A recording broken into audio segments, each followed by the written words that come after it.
Joining me now is Hawaii Democratic Governor Josh Green. He was a part of last week's meeting between President Biden and Democrat governors. Governor, we appreciate you making some time for us today. President Biden was unequivocal this morning in that interview he did with Morning Joe on MSNBC. He said that he is running. What's your read? Does that mean that the discussion is over on this? Has he demonstrated what he needed to after the debate that we saw last month? Well, it really feels to me like he's had his mojo on the last couple of days, which is what we all wanted and why we love this president. You know, he was incredibly energetic when he was helping care for my state after the Maui wildfires. He walked a mile with us on Front Street, and he greeted 300 of the people who lost their homes. I mean, he was dynamic.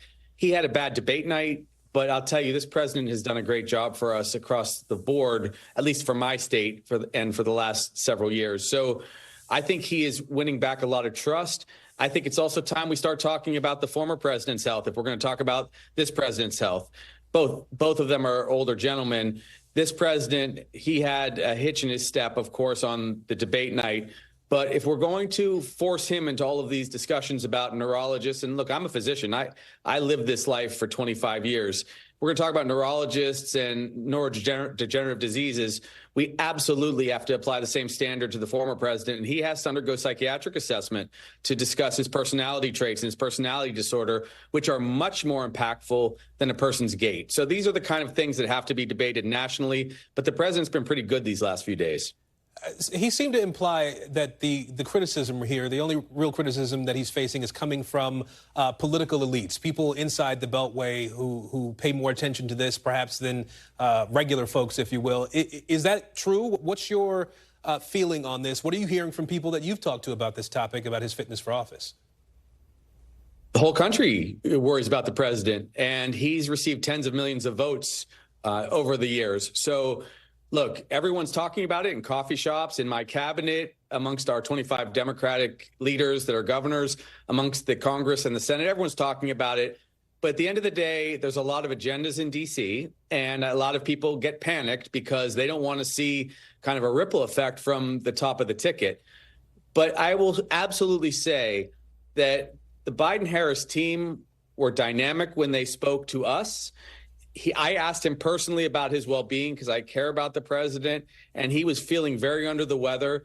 And he has 4 months, which is an eternity in today's politics, to convince the American people that it is better to have a president that has an off night as opposed to a president who has an off personality. And I think that is what's going to happen in the coming 4 months. If the president chooses, if he chooses with Jill and Schumer and others to not run, then he will hand it off to a kick-ass vice president, and she will do her best also to beat Donald Trump. But for the moment, we should respect the president.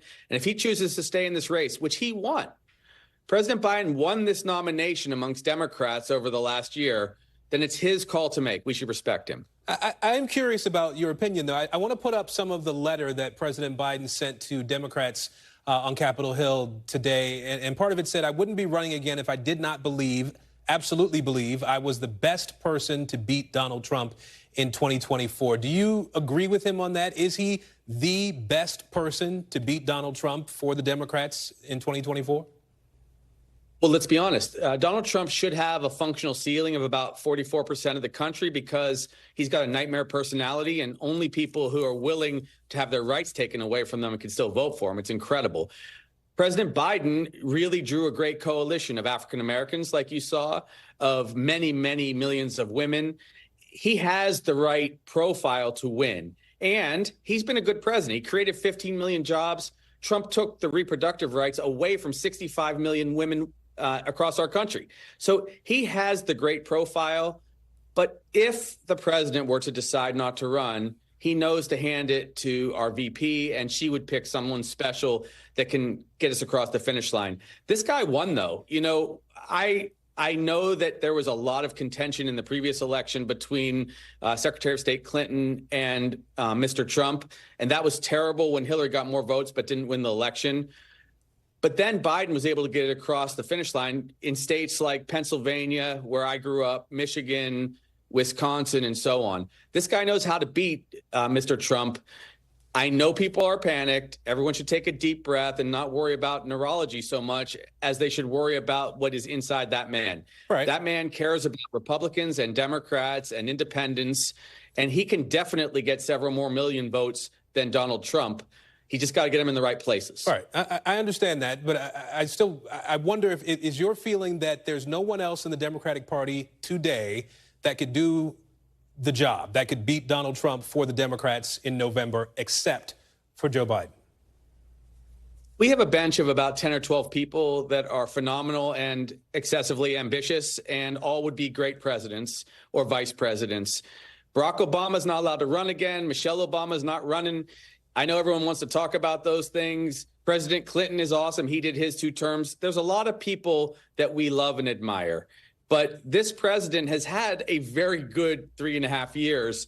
It's impossible to say who would be best on the day because there's a lot of fluctuations in people's attitudes about where the country is, about Israel, about all of these things. But I will tell you, there are so many women that absolutely are going to vote against Donald Trump in the election this year. So many millions of women, some of whom are very conservative, that I would give us a very good chance with President Biden and Vice President Kamala Harris.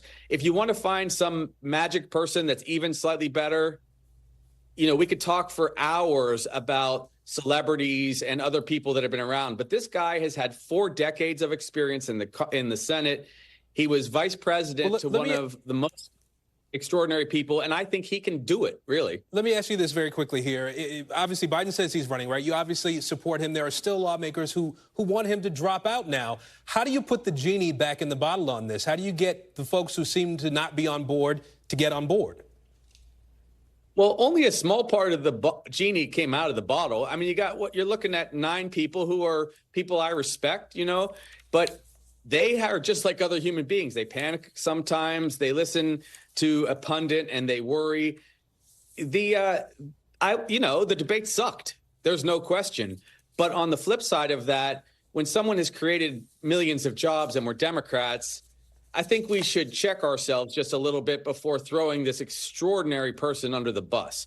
And so give Biden the president the chance with his absolute best advisors to make a decision. Of course, watch the polls so that we don't make a truly idiotic move and run into a buzzsaw. But this guy has run through a lot of those kind of challenges and won. President Biden won a couple years ago because he was the right choice to beat the former president. And let me say again, as a person who watches people's health and well-being, judge both of them if you want to judge the president. Judge the president and judge the former president because he's got a narcissistic personality disorder, and that translates into policies that hurts people, that hurts women, that hurts minorities. Those individuals should be very, very sensitive to what is underneath the hood of the former president, Mr. Trump. You're seeing it on TV with President Biden, but look under the hood of the other candidate too, and then make your decision. I only have a few seconds here, but I want to ask you about a part of the interview from Friday night on ABC, and I want you to see also this part of Congressman Adam Schiff's reaction to this. Watch this. If you stay in and Trump is elected and everything you're warning about comes to pass, how will you feel in January? I feel as long as I gave it my all and I did the goodest job as I know I can do. That's what this is about. Is that answer satisfying to you? No, that is the answer that most concerned me as well. This is not just about whether he gave it the best college try, but rather whether he made the right decision to run or to pass the torch. That is the most important decision for him to make right now. This is about whether this country remains a democracy, whether we veer off into some kind of pseudo-dictatorship. So quickly here, Governor, do you agree with Congressman Schiff there? Did those comments from the president sit right with you?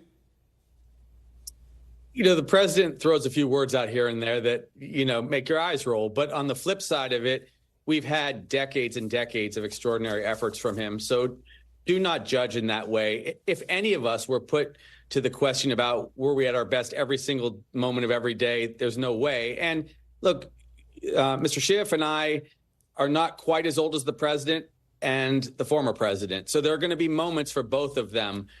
second guessing people right now is not helpful.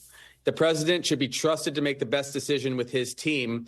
And if he chooses not to run, then we will have the vice president and some kick-ass colleague of hers to go and win the election in November. But I don't think we should be second guessing people. And honestly, judge people on what they've done, what they've accomplished. Don't worry about sound bites. This soundbite universe is not healthy for all of us. All right. Hawaii Governor Josh Green, we will leave it there. Sir, thank you again for your time. Thanks for watching. Stay updated about breaking news and top stories on the NBC News app or follow us on social media.